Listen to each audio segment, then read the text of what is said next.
I'm Sherilyn Skolnicki, and this is Brilliant Balance, the show for working women who are ready to shine. Each week, I bring you ideas, inspiration, and insight on balance, business, and getting it all done gracefully. You ready? Let's be brilliant. This is episode 379 of the Brilliant Balance podcast. And today we're talking about how to be happier. And I can't wait to get into this topic with you today. But before I do, I want to share with you a very, very fun opportunity that I have for you that is happening in the end of February. I mentioned this a few weeks ago on the show if you are a frequent listener, but it is time to make a decision if this is something that you want to be a part of. So in partnership with Canyon Ranch, the really premier wellness resort in the country, I was invited to headline a retreat specifically for women in leadership that is being held at their Woodside, California property. So this property is just outside of San Francisco. Luckily, very thankfully, outside of the range of where the wildfires have been in Southern California. This is closer to Northern California, just outside of San Francisco in the Bay Area, and really in the heart of the redwoods. So the redwood forest is a huge part of the Canyon Ranch Woodside experience. I'm so excited to get out there myself and actually be kind of in and among this particular landscape. It's just breathtaking. If you get to their website and take a look at what that property looks like, it's just delightful. So the retreat dates are from February 27th through March 3rd of 2025. I will be on site that whole time from Thursday through Monday. I am teaching on Friday, Saturday, and Sunday. Okay. And just for my listeners, you can get 10% off your stay if you use the code Sherilyn when you book. So I want to make sure I say that and don't forget to say it. You do not have to come the whole time. You can come for part of the retreat experience. But again, I will be there from Thursday through Monday. And I will be involved in lots of the sessions, but I am personally hosting these 3. So the ones that I am teaching, one of them is really about our core message around how to design a big, full life, that you have time to enjoy. And then I have one that's a little more focused on burnout, managing stress and specifically avoiding burnout.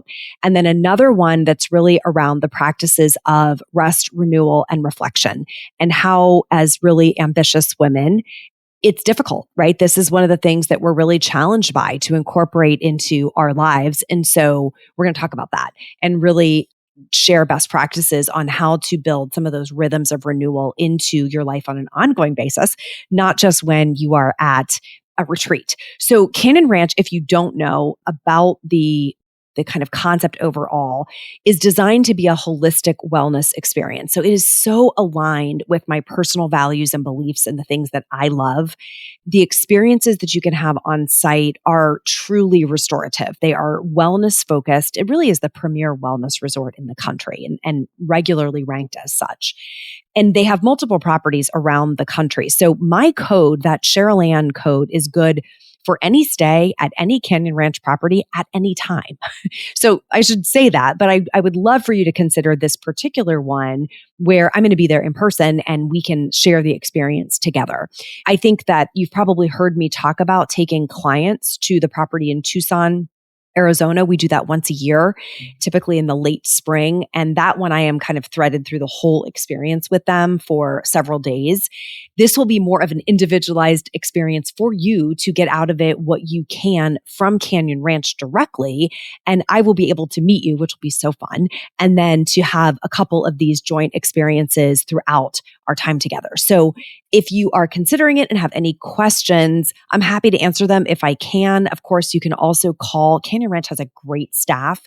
So if you call them, they will talk to you about all of your questions about their programming and activities. You can get a sample schedule of their daily activities. And I'll tell you, it is an all-inclusive resort. So when you go, once you get there and land in San Francisco, they will arrange transportation for you from the airport.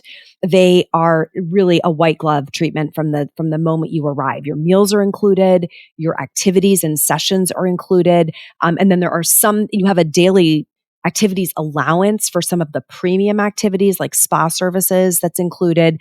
And then you can, of course, go above and beyond that by paying for additional services while you're on site. But you really can have an all-inclusive experience at their hand. They're just extremely talented at putting these together. So excited to partner with them in doing this. Again, I'll link the direct link in the show notes so that you have exactly to my event and the dates that it's happening.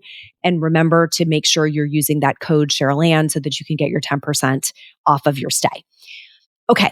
So with that said, I am going to move into the planned episode for today. And we are talking all about happiness.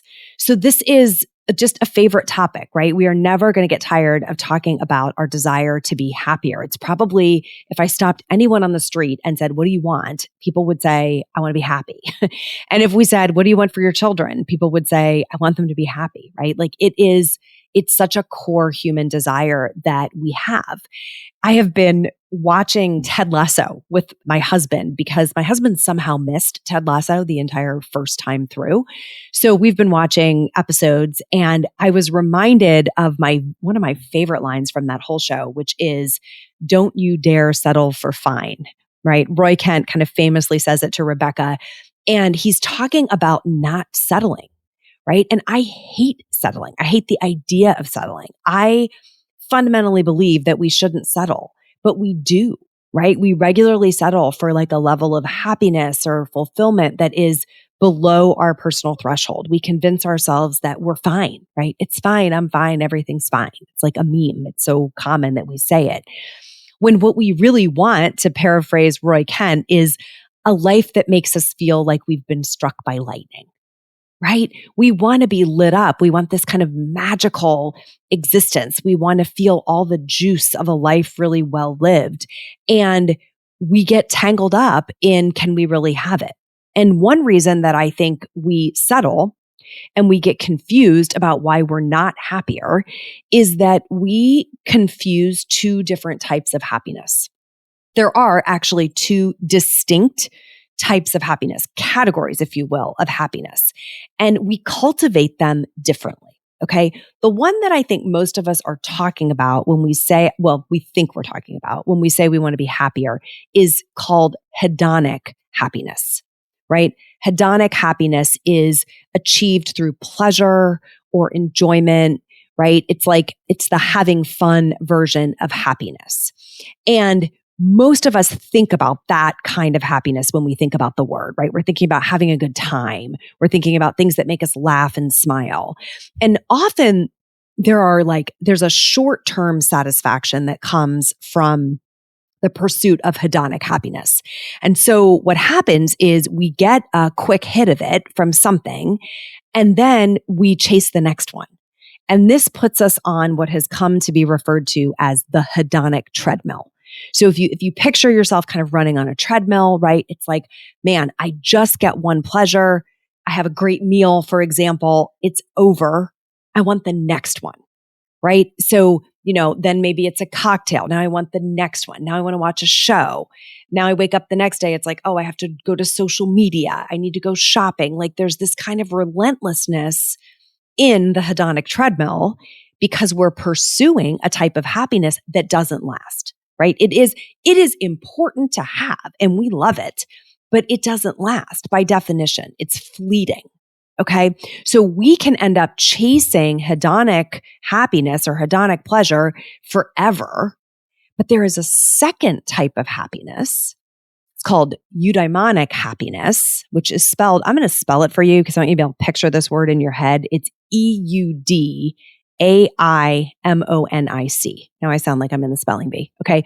Eudaimonic happiness. That is longer lasting happiness because it's more about meaning versus pleasure. And in truth, most of us want kind of a good mix of both, right? A really happy life has a good mix of both.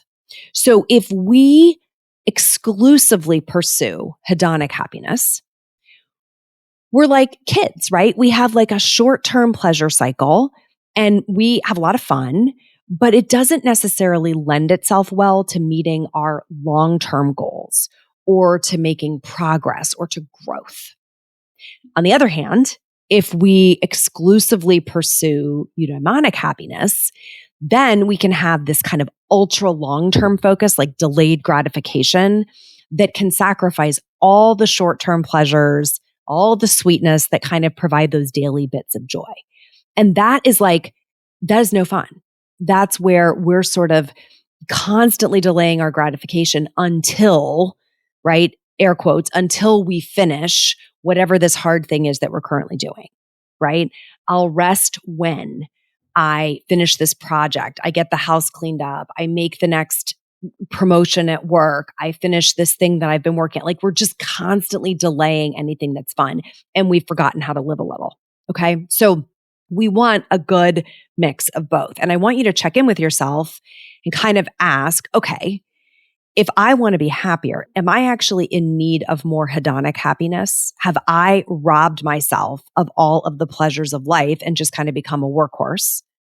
Or do I have a lot of that stuff and I'm wondering why I'm not happy? And actually, maybe what I need is eudaimonic happiness. I need this level of meaning and purpose in my life. So if you need to give yourself permission to have more hedonic happiness in your life, I want to give you a few ideas here. Okay. Because some of you, and I swear, some of you are going to be listening going, are you kidding me? She has to actually tell people how to have more fun. Yes, I do. Because a lot of the people that I end up working with through Bold or who pursue coaching are people that are so driven and so ambitious and so fully in pursuit of their long-term goals that they are skipping over all of the present moment pleasures available to them. And we actually have to kind of like grab them by the shoulders and say, listen, you got to live a little, right? You got to have some fun along the way. And then others of you are going to say, you're going to be the opposite. And we need to kind of slow you down and say, hold on, you got a lot of fun things happening here, but you're really deeply unhappy and unfulfilled. And we got to talk about the other side. So if you need more hedonic happiness in your life, if you have kind of forgotten how to have fun, here are a few ideas. The first is pleasurable activities and sensory delights, right? Any activity that really feels good, like great food, right? Like some kind of delicious meal, listening to music that you like, entertaining things like a movie or a TV show or a game that you love, reading for pleasure, okay? Pleasurable activities, sensory delights. Maybe it's like a heated blanket or a heating pad. Even like a great manicure or pedicure or body treatment, something that really is like, it just feels good for the moment. It's not going to last forever, but it like brings a moment of joy to your day. That is a good example of how you can cultivate hedonic happiness. I want to talk to all my fellow business owners and introduce you to my friends at Mackie. They are experts in providing CFO services that give you the clarity and confidence that you need, not only to succeed, but to make those strategic decisions that transform your business. Listen, running a business can be stressful, and trust me, I get it. You always want more time away from work to do the things you love, but you also want more profit. And that's where Mackie comes in with their full service financial, accounting, and executive guidance. With their Prosper for Business system, you'll have a trusted partner by your side, combining strategic planning, data analysis, and goal setting to help you grow further, better, and faster. And their results speak for themselves. Mackie's clients experience an average first-year profit increase of over 100%, and business owners report a 20% increase in time freedom. So start your journey to prosper today. Visit mackieadvisors.com/brilliant balance and book your consultation. Okay, balance builders, any chance you're feeling a little overwhelmed by your overloaded schedule? I know, I've been there. In fact, it's why I created 14 Days to Calendar Control.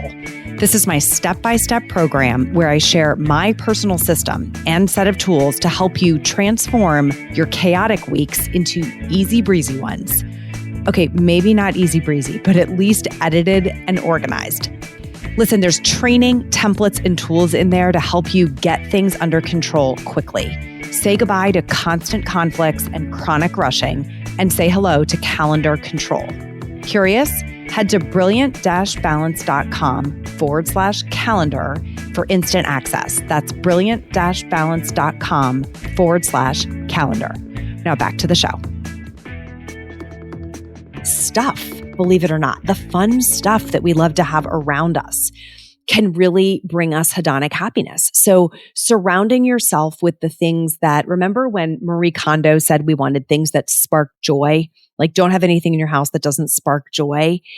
That is hedonic happiness. When you look at an object that you have, maybe it's a favorite coffee mug, or, it's that sweater that you couldn't wait to buy, or great handbag. Sometimes the act of buying or using an item that we just really love gives us that moment of hedonic happiness. So we want to feel happier. We want to be around stuff that we love, and stuff actually can drive a short-term pleasure of hedonic happiness. Social interactions, right? Getting out and spending time with people that we like, sharing laughter and, kind of having fun social connections with people, whether that's small groups or large groups, kind of big fun or small fun, right? Going to concerts, going to sporting events, going to theater, having dinner with people, like all of that brings us a level of hedonic happiness. It doesn't even have to be particularly deep, right? You don't have to have a deep connection to have hedonic happiness. You have to have fun. So something like going to a sporting event with 1,000 people, you don't have to be in deep connection with anyone. It can still be really fun. When we took our kids to the Taylor Swift concert, when the Eras Tour was going across the country, like it was so much fun, but we didn't have to have big interactions with the people around us. Relaxation and rest is something that drives hedonic happiness. So I talked about this in my Canyon Ranch introduction, being able to take a break and enjoy some leisure time and prioritizing restful activity, like even a nap, could qualify as something that helps increase this kind of happiness. And so I'm giving you permission. I hope that's what you're taking, is a big permission slip to do some of these things that you might be telling yourself, I can't do that. Because the novelty and the fun experiences, a hobby, that you do just because you love it, an adventure that breaks your daily routine, but you do it because it's novel and different. Those are the things that give us hedonic happiness. Okay. So if you need to put more of that in your life, you need that permission to live a little. I want you to think about that list I just gave you and challenge yourself. Like, what is something that I can do this week that is just going to bring me a little bit more lift, a little bit more excitement, a little bit more fun to the week that I have ahead of me, right? They're not hard to find. They're harder to give yourself permission to do, right? Especially when you are an ambitious, driven, responsible kind of adult. But we got to do these things because that is really the stuff that makes life like worth living. On the other hand, we have all the activities that drive eudaimonic happiness, or that lasting happiness that's connected to purpose. Okay. And we do different things when we want that. And I would think about these. Maybe in your mind, you think more traditionally about these, or more naturally about these, as giving you meaning versus giving you happiness, right? A lot of women who I talk to through Brilliant Balance say, I want to have a life with more purpose, right? I want to have more meaning. I want to do things that matter. And all of those words are really aligned with this particular lens on happiness. So if you are feeling like, I have a lot of fun, but I don't feel particularly fulfilled, this next list, these are going to be the ones you want to think about. Okay. So the first way to really cultivate this lasting happiness is to live authentically. Okay. It's so overstated right now. Like everybody is saying this, right? But they're saying it because it's true. When we live in alignment with our values, when we're true to ourselves, when we're making choices that are aligned with our core beliefs, that's what I'm calling living authentically. Okay. It's saying I'm doing it because it's right for me. I chose this career. I chose this family. I chose this city. I choose this set of activities. I choose this bedtime, because it's right for me, not because someone else is telling me that this is the cool way to do it, or this is what I should do. But I'm really clear on what my values are. I'm clear on what works for me, and I'm doing those things. That's going to be the driver of this eudaimonic happiness. Okay. So I want you to think about, do you know yourself well enough to know what those things are? Because the only way to live authentically is to know what's authentic for you. And that involves knowing your values and knowing what your core beliefs are and knowing what patterns really work for you. Second thing you can do is to pursue challenging goals that are connected to your values. So if you are chasing something that matters, it's meaningful, like you know that when you hit this goal, it's a reflection of your core values, it contributes to a sense of purpose, you're going to work differently. So this is why we say that burnout is minimized among people who are really working with purpose. Now, it's not completely avoided, right? You got to do a lot of things right, but it's easier to have sustained effort towards something when we believe that what we're doing really matters. So this notion of aligning your work with something that matters to you, that's meaningful, where your goals and your effort are in pursuit of something connected to your values, that is a way to cultivate this kind of happiness. In terms of relationships, it is more about quality than quantity, right? This is depth. So eudaimonic happiness is about being seen, heard, and understood. And that only happens when we're with people who really get us. And so we can have a wide range of people around us. We can go to a totally full office building every day. But if we don't have a good friend there, somebody who really gets us, who understands us, we can feel lonely and pretty unhappy. We can be in a big household full of kids and a partner and people, like lots of people running around. But if nobody really gets us, if we don't have deep relationship with one or more people in that household, it can feel pretty lonely. Okay. So the quality of relationships where there's a meaningful connection with people, those are two-way nurturing relationships. There's like mutual support happening. We're not just give, and we don't get anything back, right? It's not a brick wall relationship where we're just kind of coexisting, but that might as well be a brick wall because we're not having any meaningful dialogue. We want high quality relationships for this kind of happiness. Another one that helps develop this kind of happiness is when you're really developing your own strengths, like a strengths-based approach, when you are cultivating the skills and the capabilities that are really aligned with your talents and with your purpose, right? When that is what really, like everything starts to come together. When you go, here's what I'm really good. I have a lot of aptitude already at this thing. And now I'm aligning it, like I said earlier, with something that I care about. So I'm bringing my skills and gifts to a situation, a problem, or whatever that is like, it matters to me that this one gets solved. That's where we really start to feel that meaning, that the kind of like hand in glove match between those two things makes us feel a deep sense of meaning. So if you are using your talents, but you're like, oh, this thing I'm using them for, just who cares? It doesn't matter. That's not going to deliver this, right? And conversely, you can be working on world peace, but if the way you do it isn't aligned with your strengths, right? And the kind of talents that you want to bring to the world, that's not going to deliver it either. It's that match between the two, okay? So I'm sure some of you, a light bulb just went off and you're like, oh my God, I'm working in this very purpose-driven organization, but I'm in the wrong seat, right? I'm not doing the right work there. Others of you are going to go, I'm good at what I do, but I couldn't care less about the outcome that this organization has from it. That's a clue. Okay. So really developing your strengths in alignment with something that's connected to your values or the problems you want to solve. Huge, huge enabler for this kind of happiness. And then lastly, I think engaging in some activities that are other focused, like positive actions, like acts of kindness to other people, being a good listener for other people, expressing gratitude for the good things in your own life. Those cultivate this sense of happiness, right? When we are out there using our gifts in service to others, practicing gratitude for the things we have, being deeply engaged with other people by being a good listener, that cycle, like those positive actions, it's like something deep inside of us knows that's it. This has been the missing piece. And so I sometimes will tell people, if you're really in a rut, if you're feeling like, God, I'm just in such a rut, and you're kind of focused on yourself, like look at all the things I don't have, look at all the things that are not going well for me, taking your gifts and talents and your whatever you've got, right? Your bag of tricks, and taking it in service to someone else, whether that's buying a cup of coffee for somebody who looks like they need one, or offering to sit down with a friend and listen, or shoveling somebody's driveway, raking, doing something where you kind of get outside of yourself.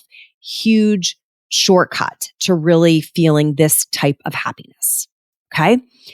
So we have this combination of both things. Overall, I think if you are somebody who knows you need more hedonic happiness, you probably need to give yourself permission to live a little, right? Doses of this are really powerful medicine. And I think some of us are just shortchanging ourselves because we're like constantly depriving ourselves of all pleasure, right? We're so disciplined and so future focused that we're just robbing ourselves of the pleasure of the present moment. And a lot of hedonic happiness is about being in the present moment and having a present moment experience.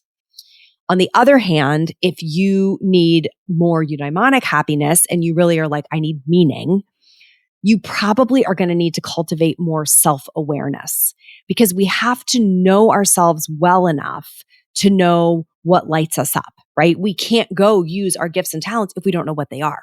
We can't go apply them to causes we care about if we don't know what those causes are. We can't operate in alignment with our values if we aren't clear about what our values are. So the second piece, like this journey of self-awareness, is really rooted in our ability to go and pursue the second piece of happiness. They both matter. I think that's the headline for today, is that if you want to be happier, we need to make sure we've got a good mix of both. And that is 100% possible. Sometimes you need a little bit of outside perspective or outside help. If I can ever provide that, don't hesitate to DM me. You can find me on all the socials. Instagram's probably the best one. I'm at cschoolnikki on Instagram. Just send me a DM with like, hey, I'd love to chat about this, or I got a question about today's podcast.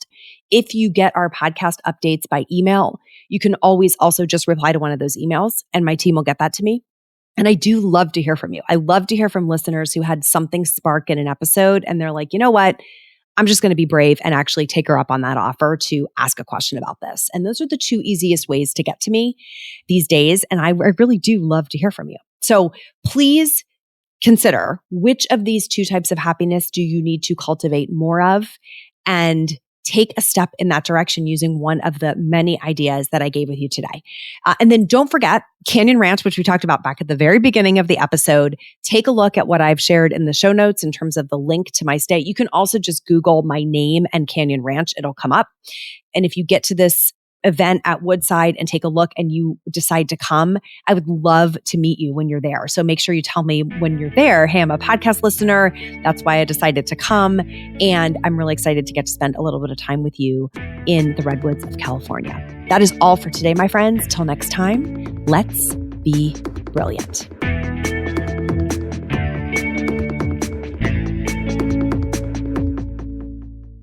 This is thepodcastfactory.com.